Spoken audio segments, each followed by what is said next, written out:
তাহলে বোঝা গেল ইমিডিয়েট উইন্ডো মানে যেখানে আমরা আউটপুটটা পাবো, আর এডিটর উইন্ডো মানে যেখানে কিউবেসিক কোডটা লিখবো। কিছু বেসিক কমান্ডস যেরকম ফর প্রিন্টিং কি করবো, প্রিন্টটা লিখবো ক্যাপিটাল লেটারে, প্রিন্ট হ্যালো ওয়ার্ল্ড। আর কোন একটা স্ট্রিং মানে কোন একটা সেন্টেন্স বা কোন একটা ওয়ার্ড বা কোনো কিছু অ্যাজ ইট ইজ যদি আমরা প্রিন্ট করাতে চাই, অ্যাজ ইট ইজ মানে গুড ইভিনিং ম্যাম। কোডের মধ্যে, কোডের মধ্যে যেটা লেখা আছে সেরকম ভাবে যদি প্রিন্ট করাতে চাই, তাহলে সেটা আন্ডার কোটেশনে লিখতে হবে। এই যে এটা যদি আমি কোটেশনটা হাটিয়ে দিই এখান থেকে, তাহলে আউটপুটে কিচ্ছু আসবে না, ঠিক আছে, এরর দেখাবে এখানে। হ্যালো ওয়ার্ল্ডটা শুধুমাত্র ডাবল কোটেশনের মধ্যে ইউজ করলেই আমরা এখানে হ্যালো ওয়ার্ল্ডটা আমরা ইমিডিয়েট উইন্ডো যেটা কিনা আউটপুট, সেখানে আমরা দেখতে পাবো।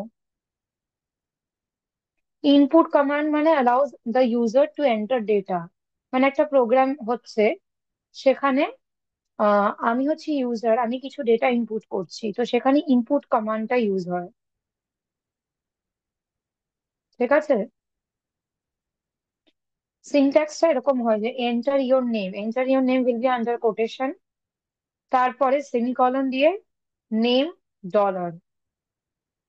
বাট এজ এর ক্ষেত্রে কোনো ডলার সাইন দেখছিস কি না, কেন?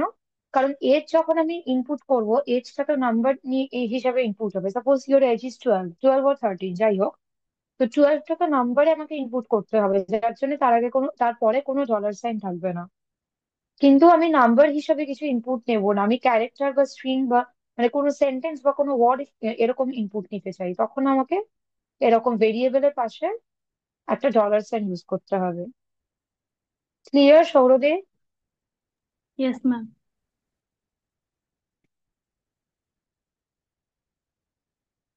সিএলএস কমান্ড মানে হচ্ছে ক্লিয়ার স্ক্রিন কমান্ড, স্ক্রিনের মধ্যে যা লেখা আছে সব উড়িয়ে দেওয়ার জন্য সিএলএস কমান্ড ইউজ হয়। এন্ড কমান্ড দেওয়ার পরে এক্সিকিউশনটা স্টপ হয়ে যায় একটা প্রোগ্রামে। সিনট্যাক্স এই যে এন্ড। ভেরিয়েবলস এ আসি, কিছুক্ষণ আগে ভেরিয়েবলস এর কথা বললাম। ভেরিয়েবলস মানে হচ্ছে যেখানে আমরা ভ্যালু স্টোর করছি, মানে সাপোজ আমি হচ্ছি ইউজার, আমি কম্পিউটারকে ইনপুট দিচ্ছি মাই এজ, তো আমি আমার এজটা ধর লিখলাম, আমার এজ 50 বছর না, আমি জাস্ট ফর এক্সাম্পল নিয়ে নিচ্ছি। তো আমি এটা এরকম ভাবে লিখলাম, ঠিক আছে, তো এইটাকে আমাকে কোথাও একটা স্টোর করে রাখতে হবে তো, না হলে তো আমি এটা নিয়ে কাজ করতে পারবো না। এই যে এজ 50, এই 50টাকে নিয়ে তো আমাকে স্টোর করে রাখতে হবে, না হলে তো এটা নিয়ে কাজ করতে পারবো না। তো variable is use for that, for storing data values. Types of variable দুটো হয়, নিউমেরিক ভেরিয়েবল আর একটা আছে স্ট্রিং ভেরিয়েবল। আবার উপরে সিনট্যাক্স, উপরের এই কমান্ডটাতে চলে যাচ্ছে। স্ট্রিং ভেরিয়েবল মানে যেটা কিনা শুধুমাত্র স্ট্রিং বা ক্যারেক্টার ইনপুট করে। তার জন্য এই নেমের মধ্যে কি ইনপুট করাবে, নেমের মধ্যে নিশ্চয়ই কেউ কারো ফোন নাম্বার ইনপুট করবে না, রাইট? কি ইনপুট করবে, তার নামটা। তাহলে নাম ইনপুট করার সময় এরকম একটা ভেরিয়েবল নিতে হবে, নেম ছাড়া আরো অন্য ভেরিয়েবলও নিতে পারি, ABCD এটসেট্রা এনিথিং। তো জাস্ট ভেরিয়েবলস এর পাশে, একদম পাশে ডলার সাইন ইউজ করতে হবে। এটা হচ্ছে স্ট্রিং ভেরিয়েবল। নিউমেরিক ভেরিয়েবল মানে যেই ভেরিয়েবল নাম্বার ইনপুট নেবে, এজ। এজ নিশ্চয়ই আমার নামটাকে ইনপুট হিসাবে নেবে না, আমার এজটাকে নেবে ইনপুট হিসাবে, এজ ইজ এ নাম্বার, ঠিক আছে, যার জন্য এখানে কোনো ডলার সাইন ইউজ নেই। আমি তাড়াহুড়ো করে বলে যাচ্ছি, একটু মাথায় নেওয়ার চেষ্টা কর, যেটুকু বুঝবি না রেকর্ডিং আপলোড করা আছে দেখে নিবি, ঠিক আছে।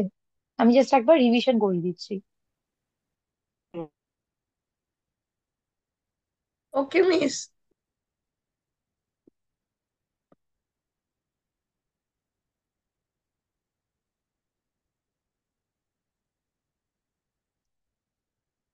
যেমন এখানে দেখ, নেম ভেরিয়েবলের মধ্যে একটা নাম ইনপুট করা হয়েছে, নামটা কিন্তু under double quotation.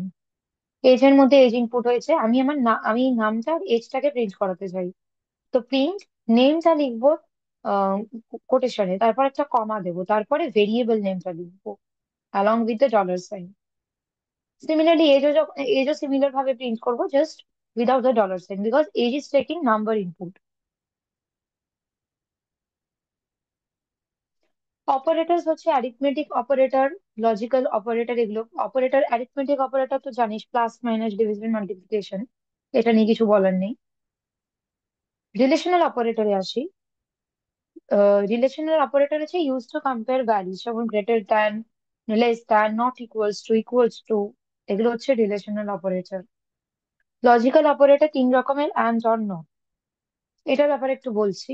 And means, suppose I am just taking two conditions. একটা হচ্ছে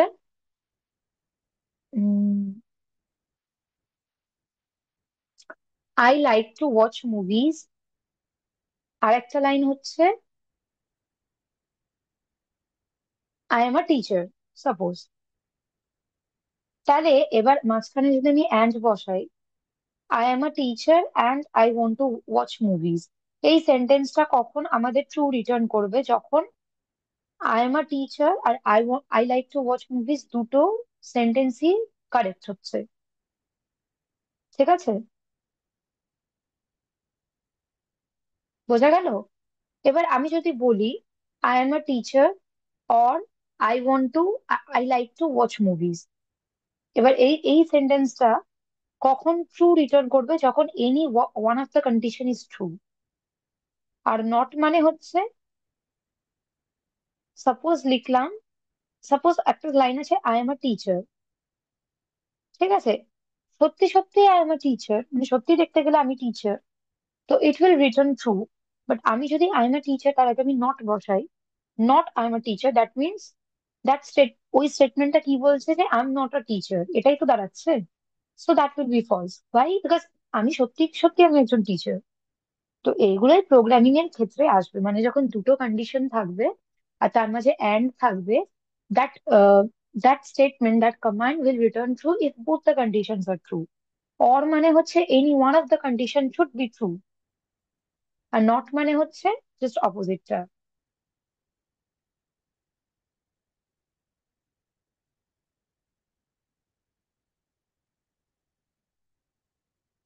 এই অব্দি কোনো ডাউট আছে সৌরদীপ? বল থাকলে।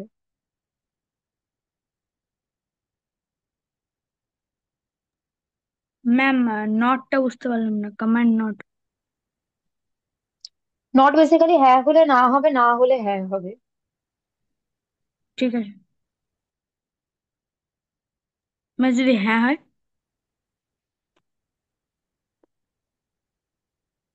আই এম আ টিচার, এই সেন্টেন্সটা ট্রু, কারণ সত্যি আমি টিচার।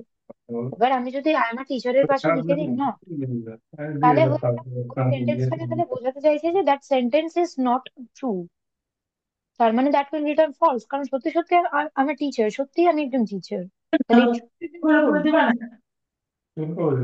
কি?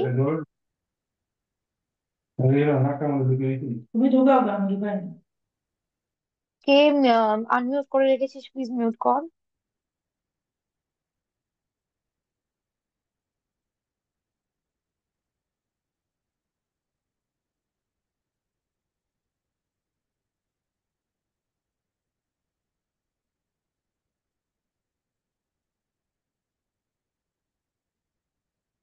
এক্সাম্পলটা দেখ, এ বি দুটো ভেরিয়েবল, দুটো ভেরিয়েবলের মধ্যে দুটো ভ্যালু স্টোর করা হয়েছে। প্রিন্ট অ্যাডিশন কমা এ প্লাস বি, মানে এ প্লাস বি এর যেটা সামেশন যেটা হচ্ছে সেই রেজাল্টটা শো করবে। ঠিক আছে? তারপরে প্রিন্ট করছে is A greater than B বলে কোয়েশ্চেন মার্ক, এতটা হচ্ছে আন্ডার কোটেশন। কেন? কারণ এতটা আমি চাই আমার আউটপুট টার্মিনালে প্রিন্ট হোক। তারপর সেমিকলন দিয়ে লেখা এ গ্রেটার দেন বি, মানে এ গ্রেটার দেন বি এই জিনিসটা রিটার্ন করবে ট্রু অর ফলস। এখানে is A greater than B, তোর আমাকে বল কি yes, that means it will return true. It will check if A is greater than B or not. Control স্টেটমেন্টে if else else if এগুলো আছে। If then, sorry else না, if then and if. মানে আমি দুটো condition দিচ্ছি, যে যদি আমি 18 বছরের উপর হই তাহলে I will be eligible for election, otherwise I am not eligible for election. ঠিক আছে? তাহলে এইখানে এটা যদি আমি প্রোগ্রামিং এ ফেলি তাহলে এটা এভাবে দাঁড়াবে, if my age is above 18 years, I am eligible for election, এটা প্রিন্ট করাবে। দেন, মানে এই যে সিনট্যাক্সটা এরকম হবে। ইফ এই কন্ডিশনের সময় লেখা হবে যে এজ গ্রেটার দ্যান,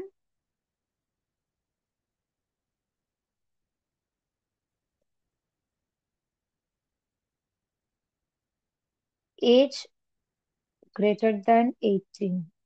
এজ ভেরিয়েবলটা আমি মানে এ তে নিলাম, ঠিক আছে, এ একটা ভেরিয়েবল নিলাম যার মধ্যে এজটা থাকছে। তাহলে condition if A greater than 18, যদি এটা ট্রু হয় দেন এই স্টেটমেন্টটা এক্সিকিউট করবে। এই স্টেটমেন্টটা মেবি লেখা থাকতে পারে যে to print that I am eligible for election. ঠিক আছে, এই যে Yes, miss. If age greater than equals to 18 then print you are eligible to vote, else print you are not eligible to vote. লাস্টে গিয়ে end if লিখে দেবো। End if মানে end of the execution, end of the program. এতটা clear? Yes, miss. আচ্ছা, আমি শুনেছিলাম যে তোদের দুটো চ্যাপ্টার আছে কিউবেসিক এর, তোরও কি তাই আছে? No, miss. তোর চ্যাপ্টারে কি কি টপিক আছে? আমি যেগুলো বললাম সেগুলো তো আছেই, আর কি কি এক্সট্রা আছে আমাকে একটু বলতো। ম্যাম আছে ইনপুট স্টেটমেন্ট উইথ মেসেজ। আর ইনপুট আর স্টেটমেন্ট দেখালাম যে, এন্টার ইউর নেম। ওগুলো বাদ দিয়ে হ্যাঁ, ও ওগুলো বাদ দিয়ে মানে আমি যা যা করালাম তার বাদ দিয়ে আর কি আছে একটু আমাকে বল। এলস এলস স্টেটমেন্ট আছে। হ্যাঁ, এটা তো দেখিয়ে দিলাম। Conditional statement in basic. আমি বলছি যেগুলো করালাম সেগুলো বাদ দিয়ে কি আছে বল। ইফ এলস এই কন্ডিশনটা তো করালাম, যে শুনলি না? ইফ, তারপর আর কিছু কন্ডিশনটা নেই। লিখবো, তারপর দেন। আর কিছু নেই? লুপ নেই? লুপ, হ্যাঁ। লুপ, লুপ বলে কিছু আছে? না, জন, এমনি শুধু আর অপারেশন গুলো আছে। সলভ প্রোগ্রাম আর জন, নট।